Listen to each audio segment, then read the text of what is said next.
Ei, me fala uma coisa, você gosta de trabalhar? Quem inventou o trabalho? Ah, se eu encontrasse quem inventou o trabalho, eu mataria. Será que Deus se agrada do trabalho? Será que Deus trabalha? O trabalho é benéfico ou ele é maléfico? Essas e outras questões serão respondidas nesta videoaula, então não percam! A paz, queridos, que bom estarmos aqui novamente no nosso programa semanal da Escola Bíblica Dominical para darmos sequência à nossa série de estudos bíblicos baseado no tema a mordomia. Se você é novo por aqui, eu sou o pastor Fábio Segantin. Aqui do lado tem um botãozinho vermelho escrito inscreva-se. Se é novo, vá se inscrevendo, não deixe também de curtir esse vídeo e de fazer um comentário, tá bom? Porque é muito importante você se inscrever, porque toda semana eu posto vídeo e você recebe em primeira mão, maravilha? Vamos lá, lição de número 9. Hoje nós iremos falar sobre a mordomia do trabalho. E a leitura bíblica em classe se encontra na segunda carta de Paulo à igreja de Tessalônica, no capítulo de número 3, do verso 6 ao verso de número 13. Hoje nós vamos falar sobre o trabalho. Eu sempre ouço, sempre ouvi e sempre vou continuar ouvindo sobre: se eu conhecesse quem inventou o trabalho, eu mataria, né? Eu não gosto de trabalho, né? O trabalho me estressa, o trabalho tira a minha comunhão, o trabalho ele não é algo de Deus. Será realmente que o trabalho não é de Deus? Será realmente que foi o diabo, o maligno, que inventou o trabalho? O trabalho é benéfico? O trabalho nos ajuda? Será que lá no céu, por exemplo, não vamos ter trabalho? O que significa a palavra trabalho realmente? Nós vamos desmistificar algumas coisas aqui e nós vamos aprender a dominar, a administrar melhor o nosso trabalho. Tópico primeiro: o trabalho de Deus na Bíblia.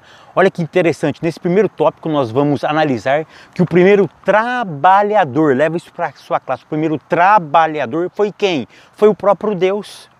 Olha, no capítulo 1, no verso 1 de Gênesis, aparece Deus trabalhando, ou seja, Deus trabalha, Deus já começa trabalhando. No princípio criou, ou seja, o verbo criar é o verbo pensar, é o verbo raciocinar. Eu sei que ele cria do nada, mas ele pensa, ele maquina, ou seja, ele entra num processo trabalhoso, num processo de arquitetar, num processo de construir aquilo que estava na sua ideia.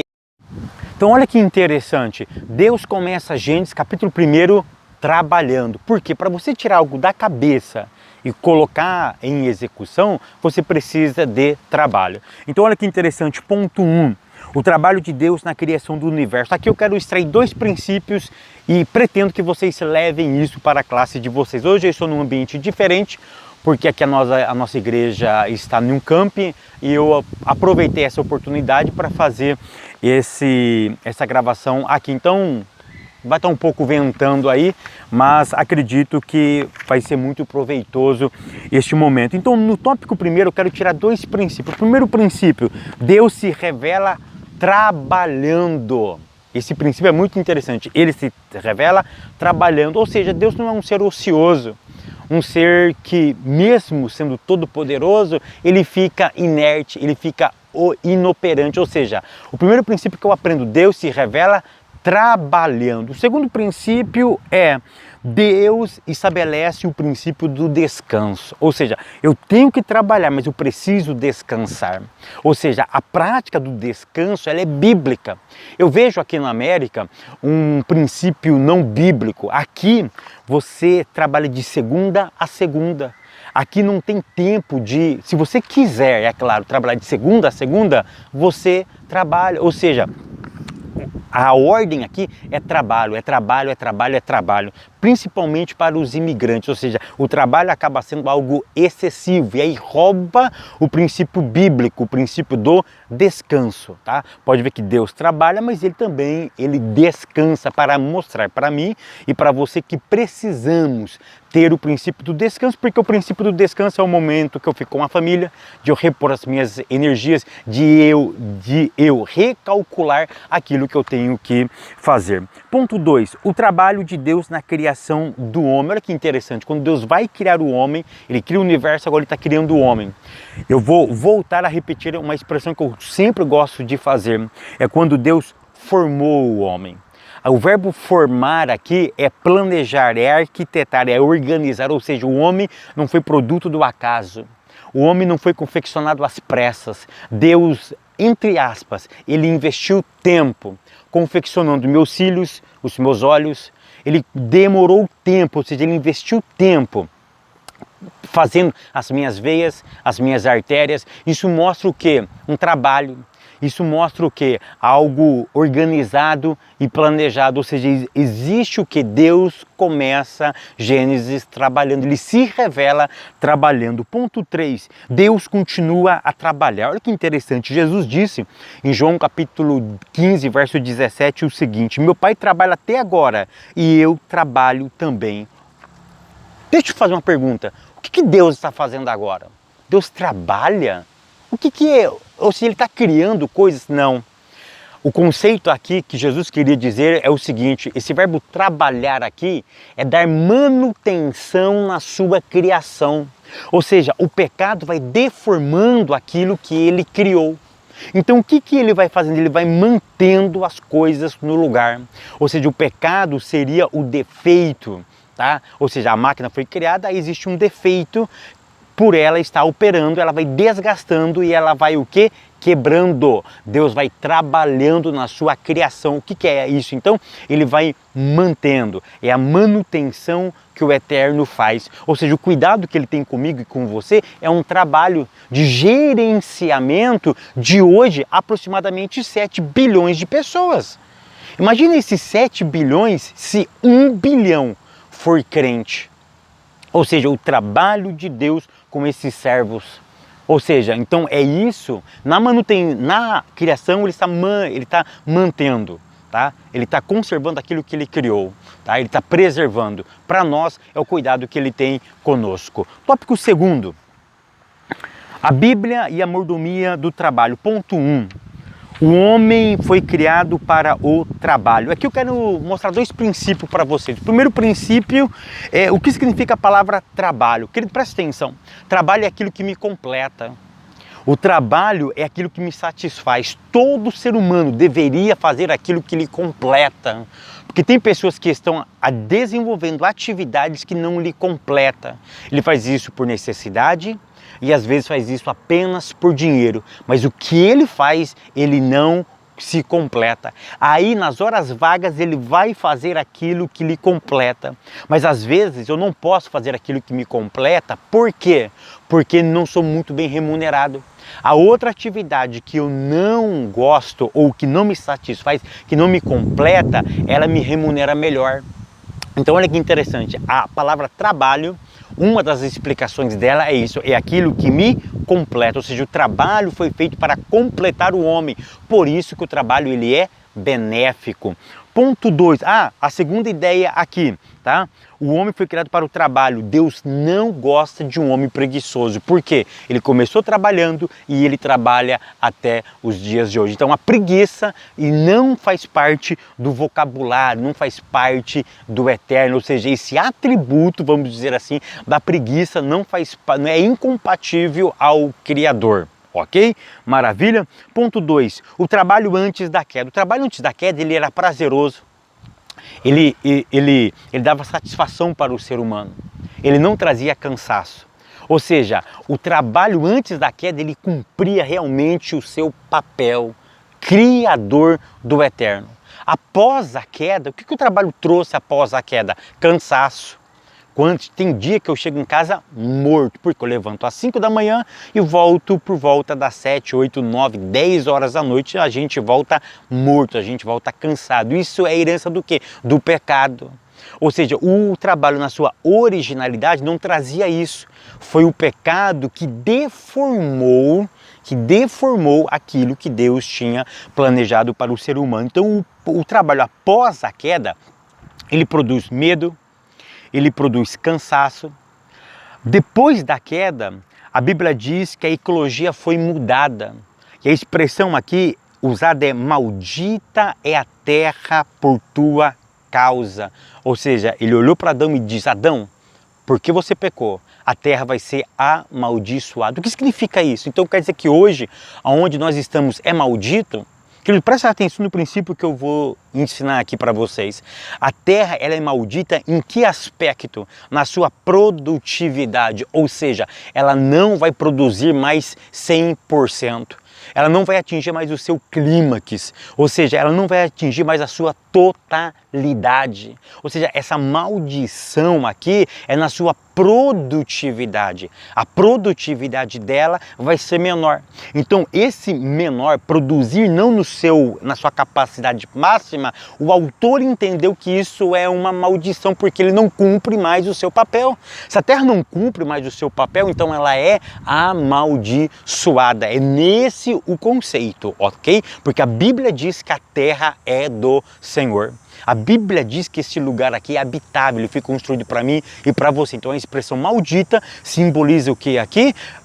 Um lugar que não vai atingir mais a sua produtividade completa. Ponto de número 3.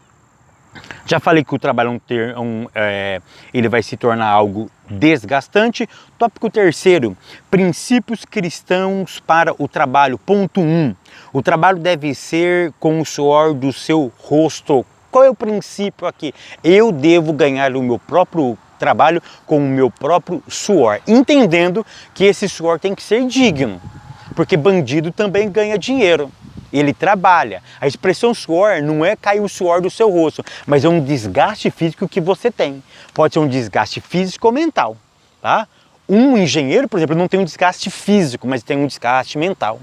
Um médico, ele desgasta a sua mente. Quem trabalha com a intelectualidade, um filósofo, um pedagogo, trabalha com a intelectualidade de produzir matérias, de produzir textos, por exemplo. Ele não desgasta o físico, braçal, mas ele desgasta a mente. Então a ideia aqui é esse suor tem que ser digno, ok? Aqui fala de dignidade. Ponto 2, o trabalho deve ser diuturno, ou seja, o princípio aqui é viver nas custas dos outros. Ou seja, eu não posso viver nas custas dos outros, porque o ponto 3 diz assim: eu não posso ser pesado a ninguém. Nenhum tipo de trabalho, ou seja, sabe aquelas pessoas que gostam de escorar nos outros? Geralmente essas pessoas dentro do nosso meio são pessoas que vivem pela fé. Geralmente o camarada que vive pela fé, ele não quer trabalhar, ele não é chegado ao trabalho. E aí ele usa a expressão que Deus chamou ele para a obra. Fábio, Deus chama alguém para a obra? É claro que Deus chama pessoas para a obra. Existem princípios sagrados que aqueles que foram chamados e vivem no altar devem comer do altar. Mas são pessoas específicas, são pessoas preparadas. O problema é que todo mundo hoje quer viver do altar. O problema é que todo mundo hoje quer viver nas custas da igreja. Então esse que é o problema. Ele não tem chamada para viver do altar. E as verdadeiras pessoas que deveriam viver do altar não vivem do altar. Aí o que fazem? Os preguiçosos aproveitam essa brecha, essa facilidade que existe dentro das nossas comunidades e aí eles acabam fazendo o quê? Ele acaba vivendo nas custas dos outros, tá? Tipo aquelas pessoas também que vivem nas custas dos outros pedindo, ou seja, ele é o folgado, ele quer trabalhar pouco e ganhar muito, né? Ou seja, mas a ideia de trabalhar pouco e ganhar muito aqui é nas custas dos outros, ou seja, ele aproveita da bondade alheia para ele se beneficiar e para ele então ter o seu próprio sustento. Ponto 4, o preguiçoso não deveria comer. Querido, olha que princípio tremendo. Se você não trabalha, não coma. Eu conheço um caso específico de uma pessoa muito jovem, né? 22, 23 anos de idade, ele diz que Deus chamou ele para a obra e ele não pode trabalhar, ele não para emprego nenhum porque Deus chamou ele para a obra. Então olha o princípio aqui, olha o princípio, se você não trabalha, preguiçoso, não coma, ou seja, morra de fome. A expressão aqui, claro que a gente não vai deixar ninguém morrer de fome, mas o princípio é muito claro, ou seja, eu tenho que comer aquilo que eu produzo. Eu não posso comer aquilo que eu não produzo. O princípio é muito claro aqui. Ponto de número 5. A relação de empregos, de empregados e trabalhadores. Querido, presta atenção aqui e eu termino esse momento explicando isso aqui para vocês. Nós temos cristãos que são patrões, tá? E olha que interessante, e não é porque um cristão, por ser patrão, ele vai minimizar a situação dos seus empregados, porque ele é patrão. Porque tem pessoas que confundem, tem um crente que trabalha com outro crente, o empregado acaba folgando no patrão só porque ele é crente. Mas existe o contrário também. Existe o patrão crente que ele folga nos empregados que são crente ou não crente. O que o texto está querendo dizer aqui? O patrão crente tem que ser justo. A questão aqui é de ser justiça, não importa se trabalha com um não crente ou um crente. A ideia aqui é justiça. E o empregado cristão, ele precisa trabalhar como se estivesse trabalhando para o Senhor. Vou repetir um conceito que eu sempre tenho ensinado aqui, é um conceito de Paulo. Esse conceito não é meu, é do apóstolo Paulo. O que ele diz? Se eu estou trabalhando para alguém, eu preciso trabalhar como se eu estivesse trabalhando para Deus, tá? E eu vou repetir um outro conceito que eu tiro lá do livro de Gênesis. O trabalho santifica o ser humano. O cristão, quando tem a mente sadia, ele passa a entender que o trabalho é algo santificador. Porque ele está trabalhando, enquanto ele trabalha e o patrão dele não está vendo, e ele tiver essa mentalidade, ele vai entender que mesmo o patrão dele não vendo, ele está produzindo, ele está fazendo o máximo que ele pode para cumprir o seu dever. Esse é um princípio bíblico, porque Deus, entre aspas, eu não estou vendo Deus, eu não sei, a ideia é essa, eu não vejo Deus, mas Ele me vê.